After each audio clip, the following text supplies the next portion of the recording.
ચાલો નમસ્કાર મિત્રો, સુપ્રભાતમ આપશો અને ગુડ મોર્નિંગ. તો મિત્રો આજે કોઈ લેક્ચર તો નથી, પણ એક ટોપિક પર આપણે નાનો એવો ટોપિક છે, 2-4 મિનિટનો વિડીયો થશે, આપણે તેના પર ડિસ્કસ કરવા જઈ રહ્યા છીએ મિત્રો. જે વારંવાર મિત્રો ઇન્સ્ટાગ્રામ કે યુટ્યુબમાં બધામાં લોકોના મેસેજ આવતા કે સર ઓછામાં ઓછું કેટલા કલાકનું રીડિંગ હોવું જોઈએ કે જેથી અમે પાસ થઈ શકીએ, બરોબર છે. તો સૌથી પહેલા તો આ પ્રશ્ન પરનું આખું મિત્રો ડિસ્કશન શરૂ કરીએ તે પહેલા મિત્રો એ દરેક વ્યક્તિ પર ડિપેન્ડ હોય છે. ગ્રાસ્પિંગ પાવર નામની વસ્તુ હોય છે કે કયા વ્યક્તિનો કેટલો છે તેના પર ડિપેન્ડ કરે છે. મારો ગ્રાસ્પિંગ પાવર બહુ સારો છે તો હું 2 કલાકનું રીડિંગ જે છે એમાં ઘણું બધું કવર કરી શકું છું. તો અમુક એવા વ્યક્તિ હોય જેમનો ગ્રાસ્પિંગ પાવર ઓછો હોય, બરોબર, તો એને 2 ની જગ્યાએ 6 કલાક બેઠવું પડે. તો હવે આ વસ્તુની ફિલિંગ દરેક વ્યક્તિને એમ જ આવશે કે મારો તો ઓછો છે, મને ઓછું જ યાદ રહે છે. તો એવું નહીં વિચારવાનું, બરોબર. તો મિત્રો આમાં તો એવું છે કે તમે જેટલા મેક્સિમમ કલાક આપો એટલી તમારી પાસ થવાની પોસિબિલિટી વધી જાય. કારણ કે તમે જેટલા કલાક વધારે આપશો એટલું તમારે સિલેબસ એટલો વધારે કવર થશે, સબ્જેક્ટ બાય સબ્જેક્ટ વધારે કવર થશે, તેનું રિવિઝન પણ સૌથી વધારે લાગશે. અને એન્ડ ટાઈમ જ્યારે તમે પેપર દેવા જશો ત્યારે તમારી સાથે જેટલા બેઠા છે ત્યારે તે લોકો કરતાં તમારું કન્ટેન્ટ, તમારું રીડિંગ, તમારું રિવિઝન આ બધી જ વસ્તુ વધારે હશે, બરોબર મિત્રો. તો આજે આપણે એ ટોપિક પર ચર્ચા કરીશું કે રોજ કેટલા કલાક વાંચવું જોઈએ. મિત્રો અહીંયા જે આપણે ટોપિક પર વાત કરશું એ મિનિમમ ઓછામાં ઓછા કલાક તો આપણે અહીંયા એટલા કરવા જ પડે, બરોબર છે. તો મિત્રો એ પહેલા રોજ કેટલા કલાક વાંચવું જોઈએ એ પહેલા મિત્રો સામાન્ય નજર ફેરવી લઈએ આપણી સિલેબસ પર. તો મિત્રો કુલ આપણે આટલા સબ્જેક્ટ છે, બરોબર છે. 210 માર્ક્સનું પેપર છે, જેમાં 60 માર્ક્સની અંદર વાત કરીએ મિત્રો તો 60 માર્ક્સમાં 30 માર્ક્સનું મેથેમેટિક્સ રીઝનિંગ મેથેમેટિક્સ છે અને 30 માર્ક્સનું રીઝનિંગ છે, બરોબર છે. કુલ 60 માર્ક્સ થયા. આ જે છે પાર્ટ એ ની અંદર આવે છે. શેમાં આવે છે? પાર્ટ એ ની અંદર, જે આપણને કોઈને ખબર છે, બરોબર.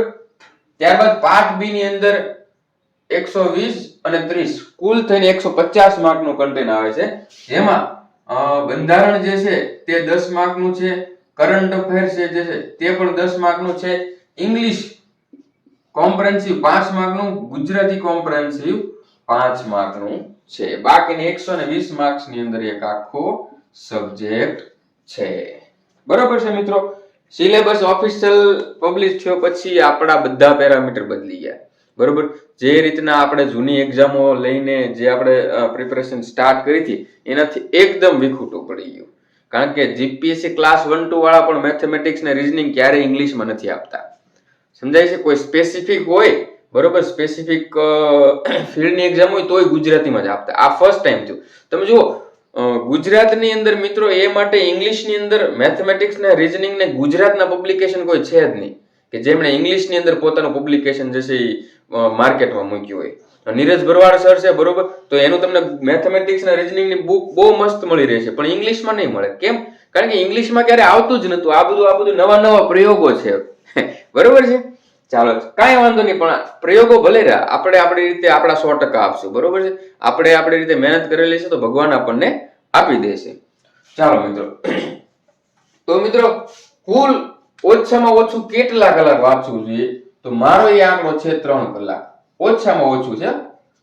કોક 3 ની જગ્યાએ 10 કલાક વાંચીએ કે તો બેસ્ટ, એમની પાસ થવાની પૂરેપૂરી શક્યતા છે. તમે 10 કલાક 8 કલાક વાંચો તો એ કન્ટિન્યુ રાખજો. પરંતુ ઓછામાં ઓછું મિત્રો 3 કલાકનું રીડિંગ હોવું જોઈએ. 3 થી 4 કલાક, હું એમ કહું છું, 3 નહીં પણ 3 થી 4 કલાકનું રીડિંગ હોવું જોઈએ. તો બધા એમ કહે છે સર ટાઈમ નથી મળતો, આ નથી થતો, તે નથી થતો. ભાઈ ટાઈમ તો કાઢવો પડશે. કારણ કે આ 10માની બોર્ડની એક્ઝામ નથી, 12ની નથી કે કોલેજની નથી કે આપણે થોડુંક વાંચીને જઈને પાસ થઈએ. અહીં લાખો માણસો પોતાની પેઢીઓ સુધારવા આવ્યા છે, સમજાય છે. એક વ્યક્તિ દિવસના 10-10 કલાક વાંચે છે. શું કામ વાંચે? કારણ કે એને જોબ લેવી છે.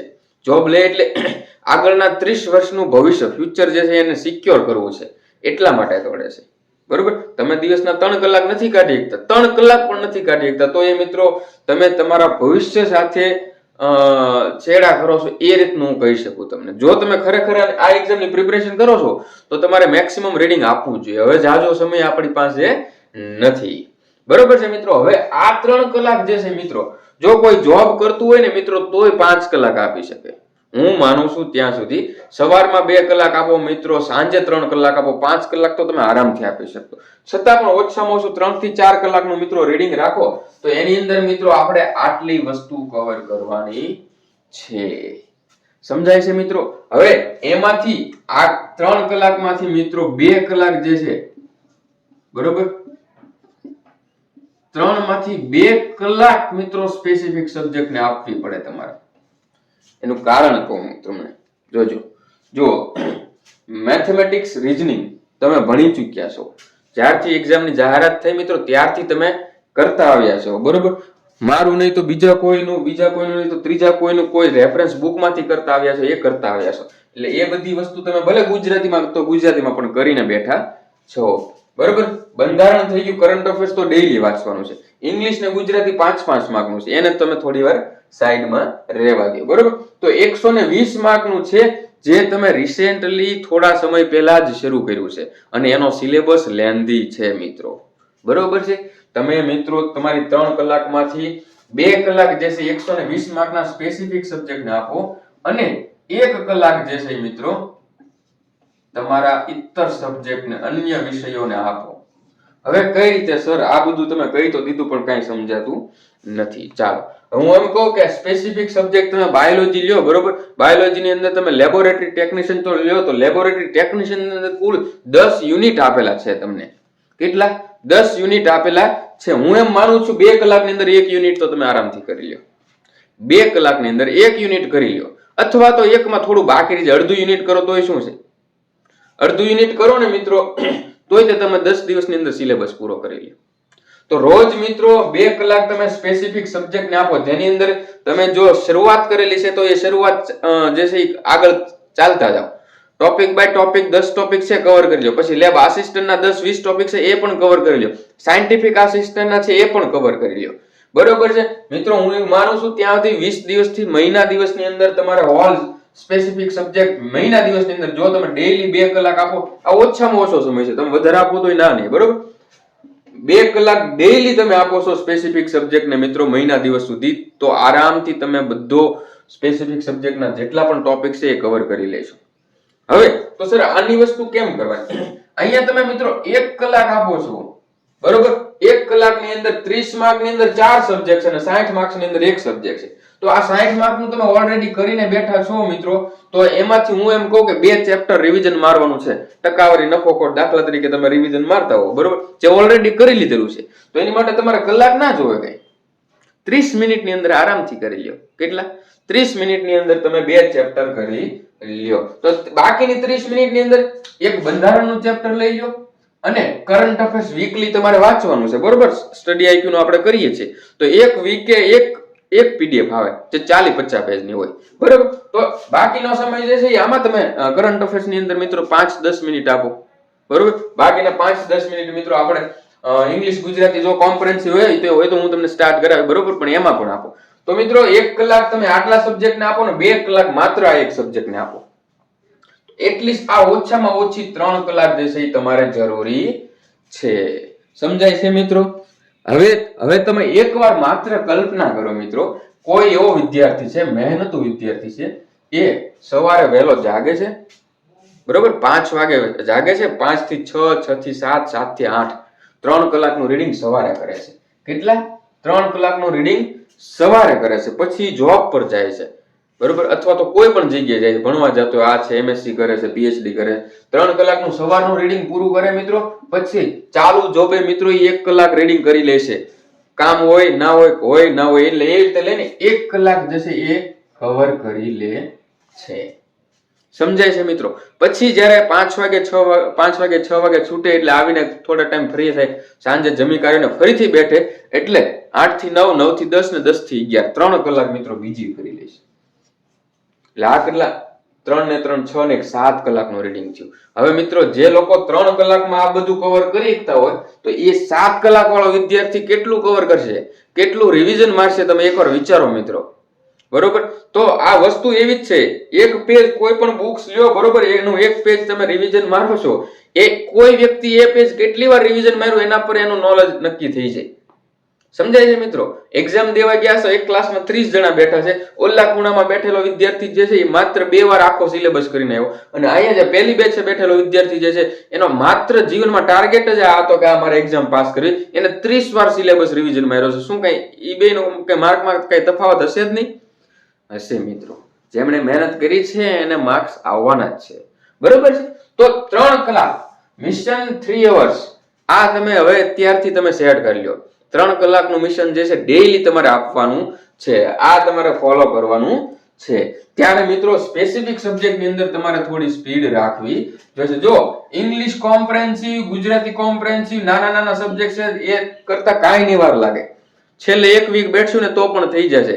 એમાં કોઈ ખાસ એવું હેવી લોજિક પણ નથી, બરોબર? વાંચીને જવાબ દેવાના છે, પણ એમાં ટ્રીક છે થોડી ઘણી, એ હું તમને કહીશ, બરોબર છે? કરંટ અફેર્સ જે છે ને મિત્રો એ ડેઈલી કરવું પડે. એક સાથે મહિના દિવસનું લઈને બેઠો એમ યાદ નહીં રહે, આ ડેઈલી કરવું પડે.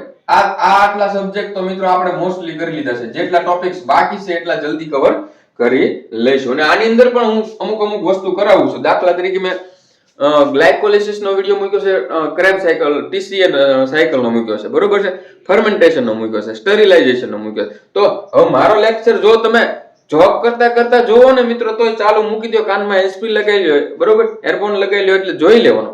હવે કેટલી 30 થી 35 મિનિટનો વિડીયો હોય, અને એ તમે ઓલરેડી એકવાર જોઈ લીધો છે, નોટ્સ બનાવી લીધી છે, હવે તો તમારે રિવિઝન જ મારવાનું છે. એટલે નો જોવો તો વાંધો નહીં, તમે તમારી નોટ્સ માંથી વાંચી લ્યો તો એ વાંધો નહીં, પણ રિવિઝન મિત્રો, રિવિઝન વગર તમે જે છે કંઈ જ કરી શકવાના નથી. સંપૂર્ણ મહેનત તમારી પાણીમાં જશે. પ્રોપર રિવિઝન કર્યું છે, મેક્સિમમ રિવિઝન કર્યું છે મિત્રો, તો જ તમે એમસીક્યુ સોલ્વ કરી શકશો, બરોબર છે? ચાલો મિત્રો, હવે બહુ વાત શરૂ કરીએ પછી નક્કી જ નથી રહેતો કઈ રીતે. હવે જો તમને જેમ કે આ પ્રશ્ન છે ને ઘણા બધા વિદ્યાર્થીઓ, સર રોજ કેટલા કલાક વાંચવું જોઈએ, બરોબર? તો ઘણી બધી વાર આવ્યો ને એટલે મને એમ થયું કે નહીં, ચાલો આજ હું આની પર મારી પાસે જે કઈ નોલેજ છે હું આ બધા મિત્રોને આપું, બરોબર? તો તમને આવા પ્રશ્ન થતા હોય તો તમારે કમેન્ટ્સમાં કરવાનો છે. કમેન્ટ્સની અંદર લખો મિત્રો, હું એનો નિરાકરણ લાવવાનો પ્રયત્ન કરીશ, અથવા તો તમને સંતોષકારક જવાબ મળે એ માટે હું થોડો પ્રયત્ન કરીશ, બરોબર મિત્રો? ચાલો મિત્રો, આજ માટે આટલું જ. જય હિન્દ, જય ભારત.